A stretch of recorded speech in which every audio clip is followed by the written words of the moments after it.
Basically vouchers का क्या मतलब होता है?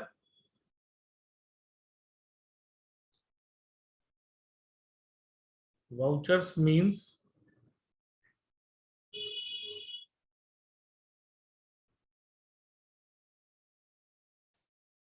सबसे पहले ये देखो, ये कह रहा है document which becomes the basis for recording a transaction in the books of account is called source document.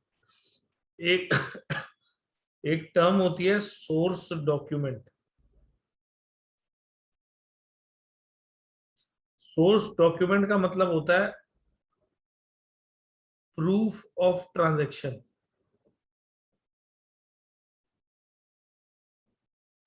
Proof of transaction यानी कि कोई भी ट्रांजैक्शन हुई है इस बात का प्रूफ सोर्स डॉक्यूमेंट कहलाता है। सोर्स डॉक्यूमेंट, ठीक है।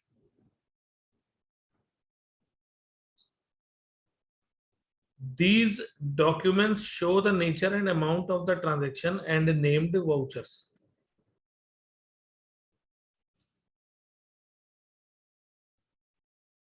यानी कि बेसिकली ये जो सोर्स डॉक्यूमेंट हैं यही वाउचर्स होते हैं, ठीक है। मतलब कोई भी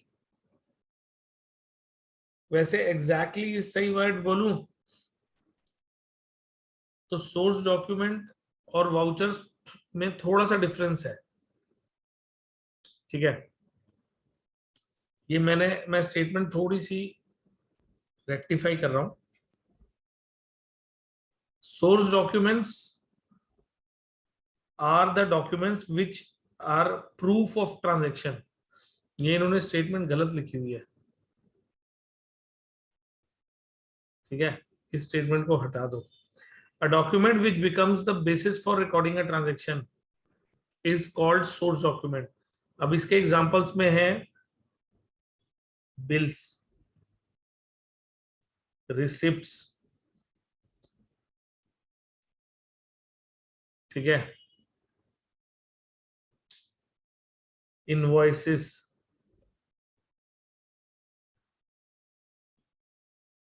आगे इन्होंने लिखा है काउंटर फॉइल्स ऑफ चेक्स, उसको काउंटर फॉइल कहते हैं ऑफ चेक्स, ठीक है ना। बहुत सारी चीजें और भी लिखी हैं, wages bills, salary bills, travelling allowances bills. मतलब किसी भी चीज का बिल एक तरह से एक सोर्स डॉक्यूमेंट है जो ये बात बताता है कि ये ट्रांजैक्शन हुई है। मतलब किसी ट्रांजैक्शन के होने के प्रूफ को आप सोर्स डॉक्यूमेंट कहते हो। अब होता क्या है,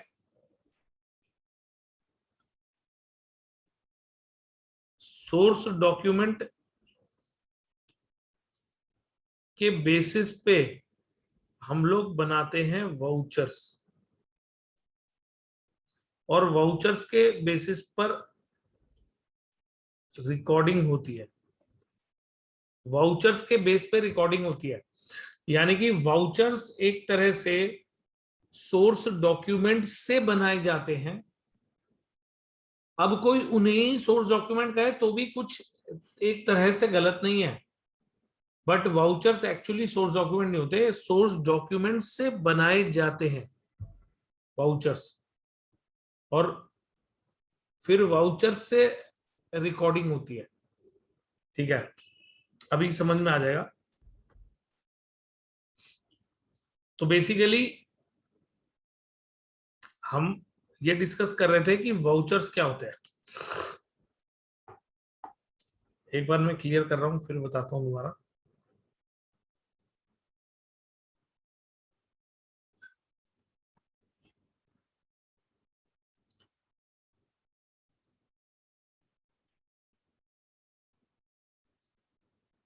देखो,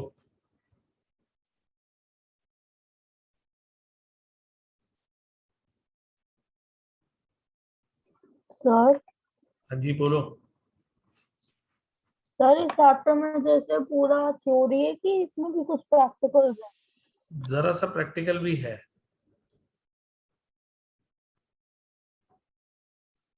थोड़ा बहुत प्रैक्टिकल है इसमें।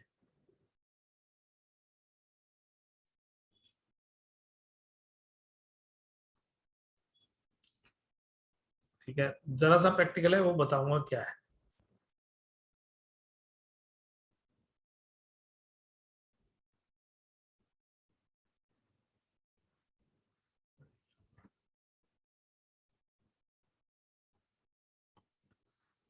देखो, यहां पर ये सोर्स डॉक्यूमेंट बोल रहे हैं।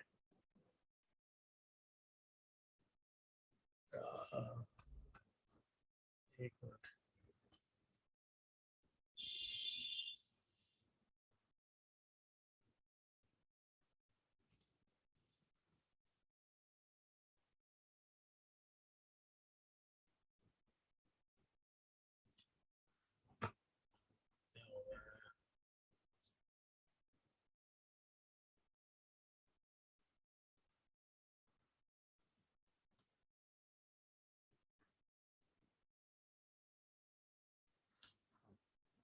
तो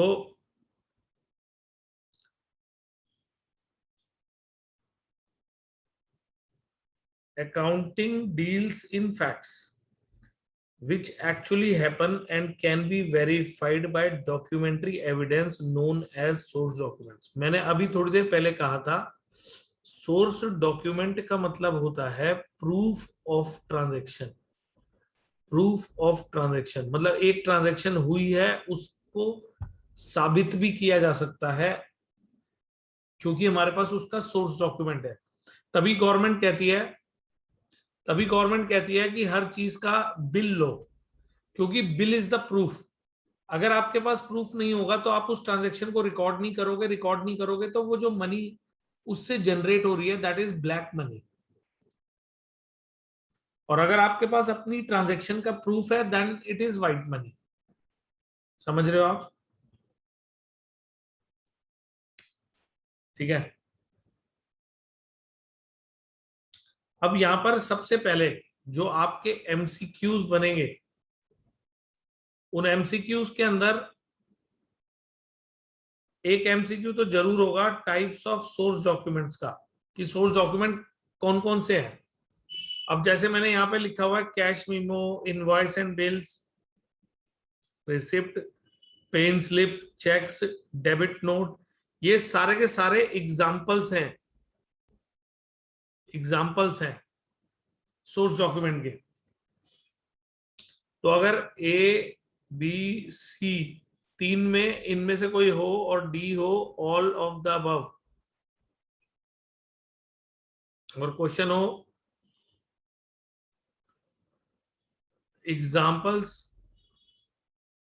ऑफ सोर्स डॉक्यूमेंट्स आर, और A B C D, D option है ऑल ऑफ द अबव और ए बी सी इनमें से कोई एक है, तो ऑब्वियसली आप डी ऑप्शन चूज करोगे क्योंकि सारे के सारे एग्जांपल्स हैं। तो ये खैर मैंने ये बुक तो खोली हुई है कोई और, लेकिन आपकी टीएस ग्रेवाल में भी ये सब कुछ दिया हुआ है, double entry system of book keeping by TS Grewal, उसके अंदर भी ये दिया हुआ है। ये मैंने कोई और बुक खोल रखी है क्योंकि मेरे पास टीएस ग्रेवाल की पीडीएफ नहीं है।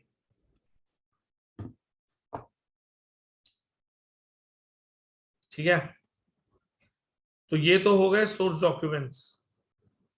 इसमें समझने वाला कुछ भी नहीं है, बस ये कॉमन सेंस है कि कैश मीमो क्या होता है, इनवॉइसेस एंड बिल्स क्या होते हैं। जब हम कोई किसी को माल बेचते हैं, किसी से माल खरीदते हैं, तो बिल दिया या लिया जाता है, उनकी बात हो रही है यहाँ पे। रिसिप्ट मतलब सर कोई भी। हाँ जी बोलो।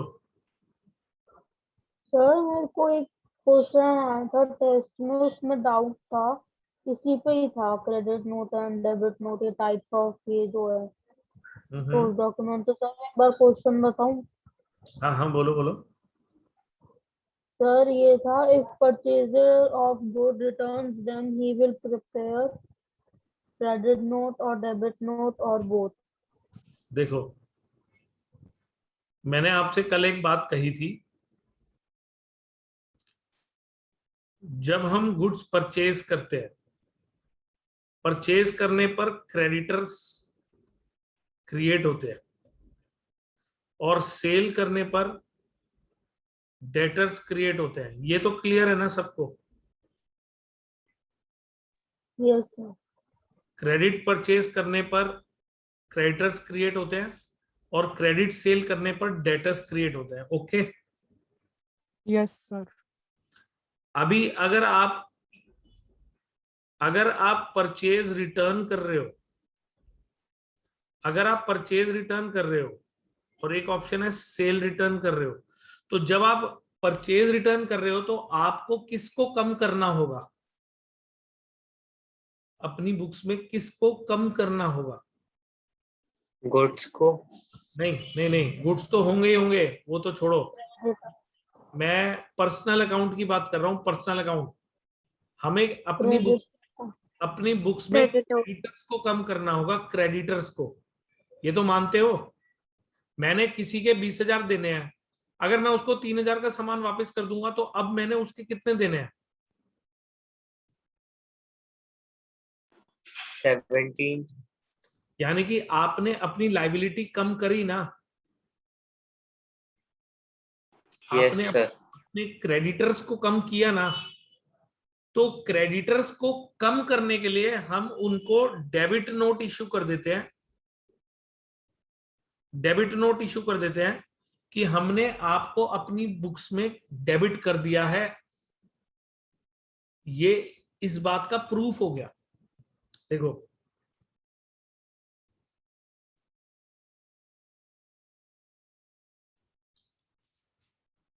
अगर हम किसी क्रेडिटर को गुड्स वापस कर रहे हैं तो हम उसके अकाउंट को बुक्स में डेबिट करेंगे ताकि उसका अकाउंट कम हो जाए, क्योंकि क्रेडिट का ऑपोजिट होता है डेबिट। क्रेडिट का ऑपोजिट होता है डेबिट।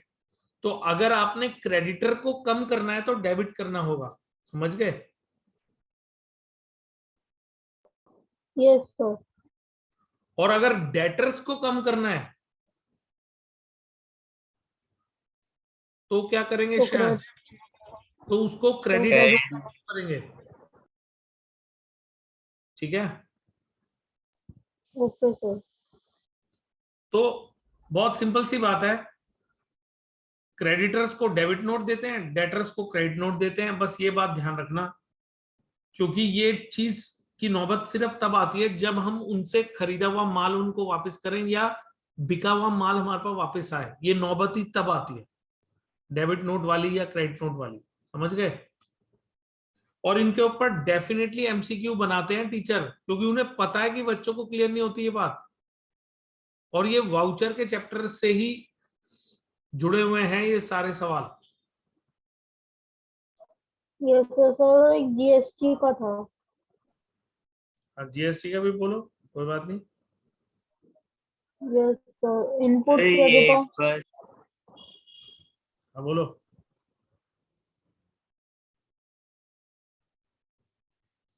बोलो बोलो, सुन रहा हूं मैं। सर मैं क्वेश्चन बोलूं? हाँ हाँ बोलो बोलो। Sir, input credit of GST paid directly into government account under reverse charge is dash. A, not allowed; B, allowed; may, C, may or may not be allowed; or D, none of the above. एक बार इस question की photo group पे डालना। Yes sir, डाल रहा हूँ।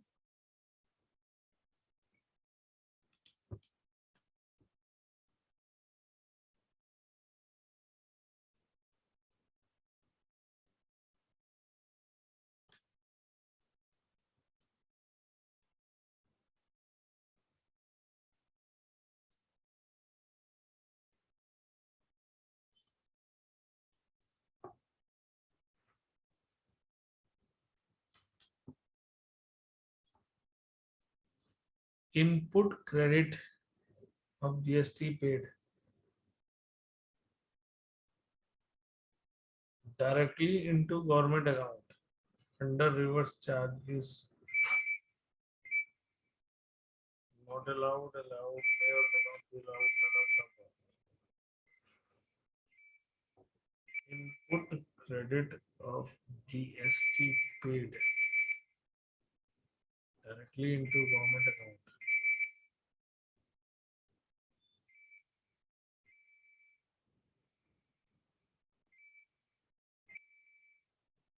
Input credit of GST paid.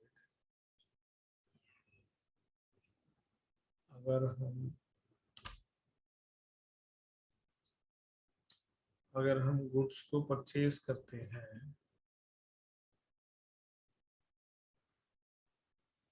अगर हम गुड्स को परचेज करते हैं तो एंट्री होती है परचेज अकाउंट डेबिट,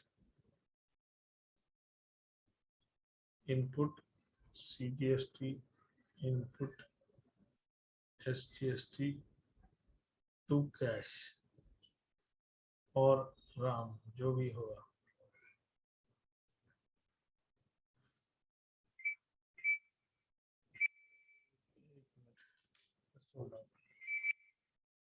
अब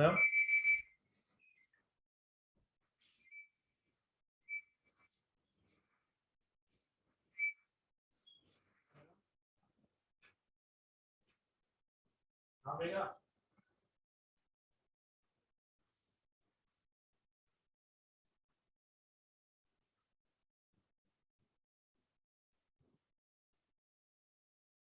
नहीं, मेरा मत करिए।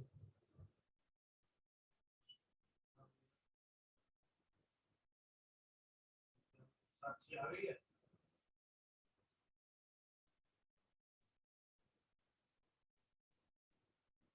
साक्षी आई नहीं है अभी तक?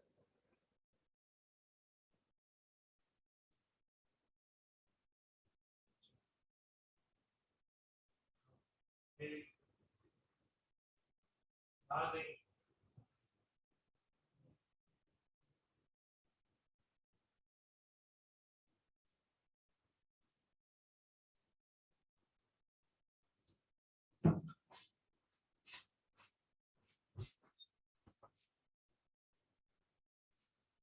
हाँ जी। इनपुट क्रेडिट ऑफ, यार क्या है input, input credit of GST paid.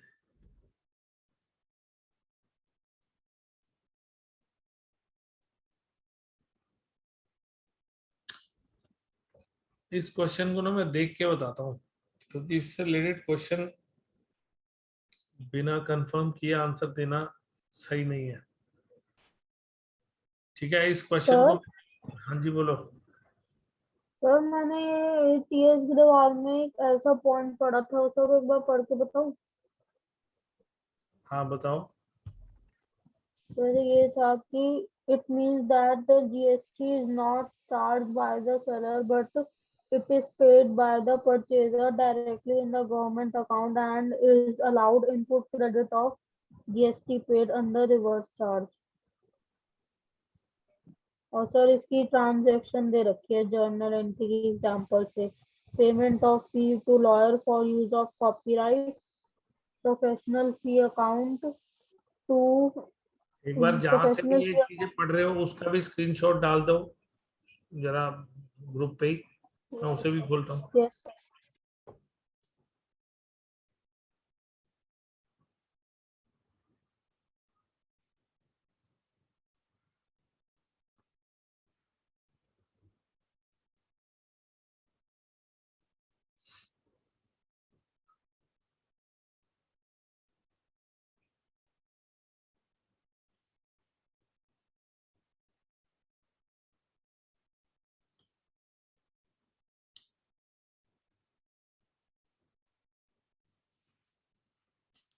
Is paid under reverse charge. It means that the GST is not charged by the seller, but it is paid by the purchaser directly in the input.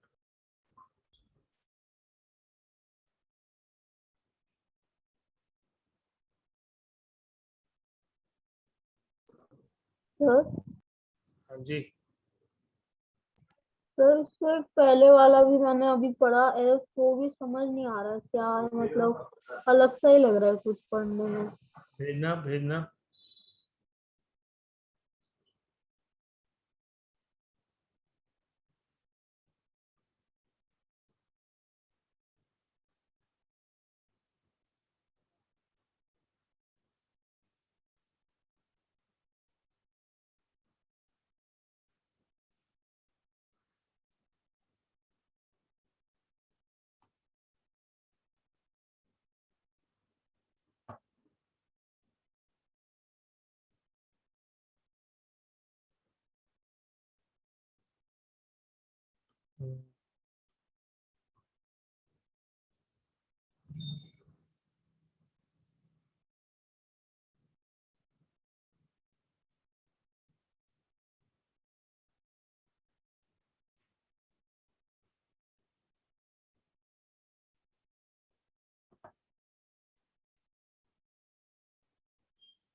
देखो ये बात एक बार दोनों को ना इकट्ठे खींच के भेजो, तब समझाता हूँ। थोड़ा दूर से खींच के भेजो, दोनों पॉइंट इकट्ठे आने चाहिए, एफ और जी।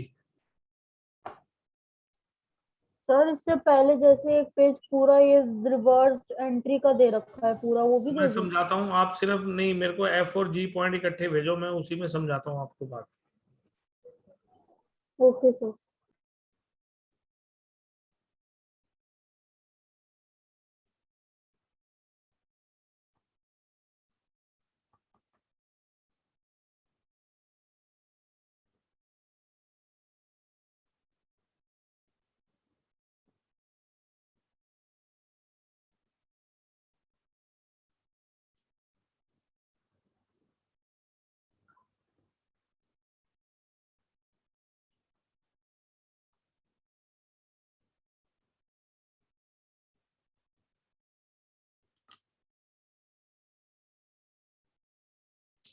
देखो ये कह रहा है, देखो मैंने आपको एक चीज सिखाई थी, purchase account debit, input CGST, input SGST to cash. मैंने 20,000 का सामान खरीदा, ठीक है, इसके ऊपर 9% हुआ 1800, और 9% हुआ 1800, मतलब मैंने 18% का जीएसटी इंक्लूड करके 23,600 रुपए का कैश पे कर दिया, ठीक है। ये एंट्री यस मैंने सर। बताई थी ना आपको। तो इसका यस मतलब सर। होता है कि हमने ये दो चीजें ना अलग से डेबिट करी, अलग से डेबिट करी। इसका मतलब है कि मैंने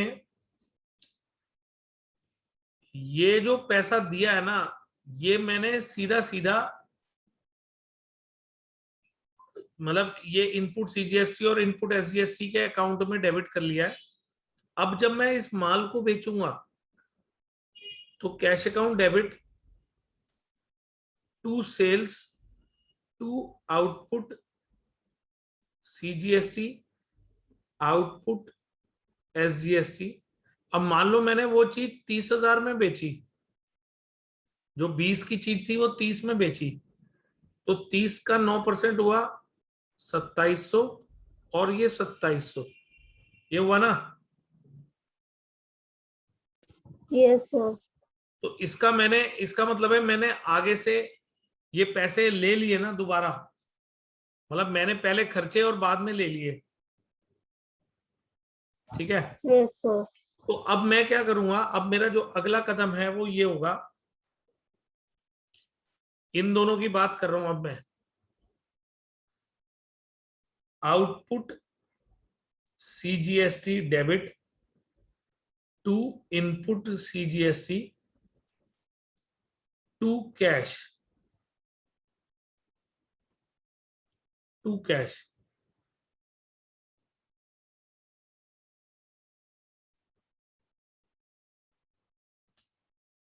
यानी कि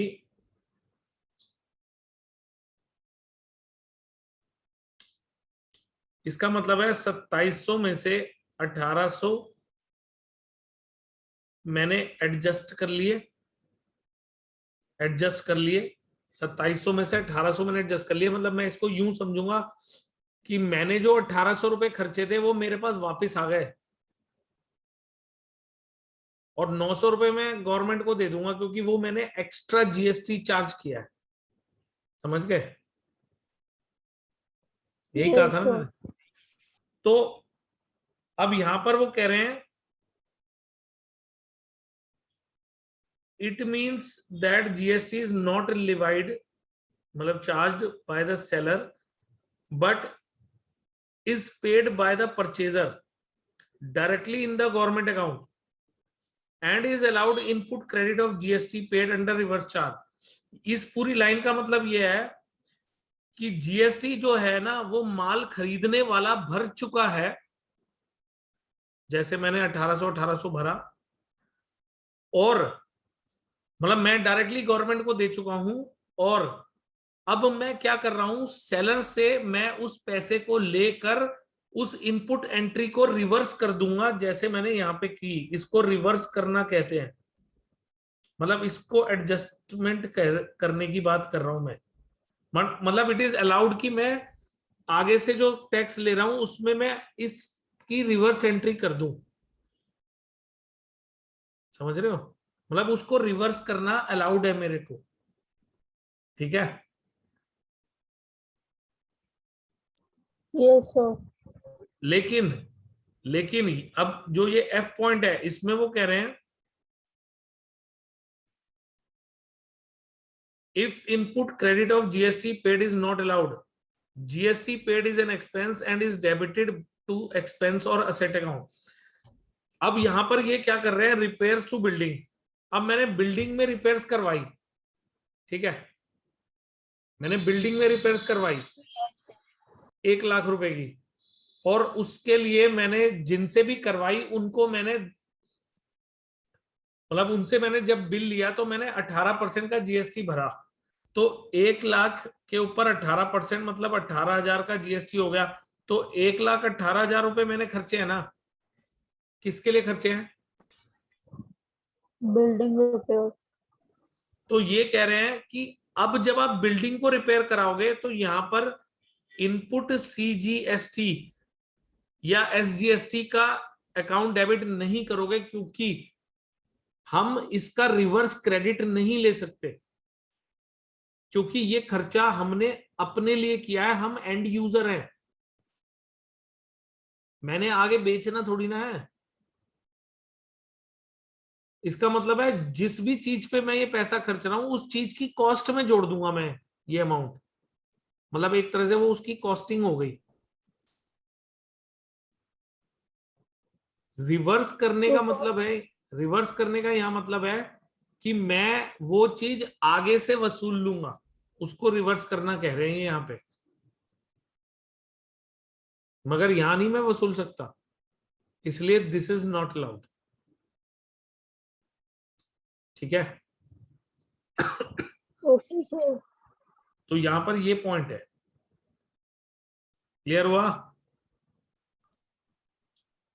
सर इसके ऊपर वाली भी समझा दो, रिबेट वाली।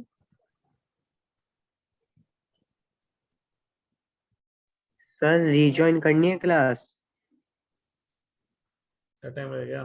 5:30 चलो इस पे श्रेयांश हम तसल्ली से अलग से बात करेंगे, ठीक है? वाउचर वाली चीज रह गई, फटाफट बताता हूं थोड़ा सा और। देखो वाउचर जो हैं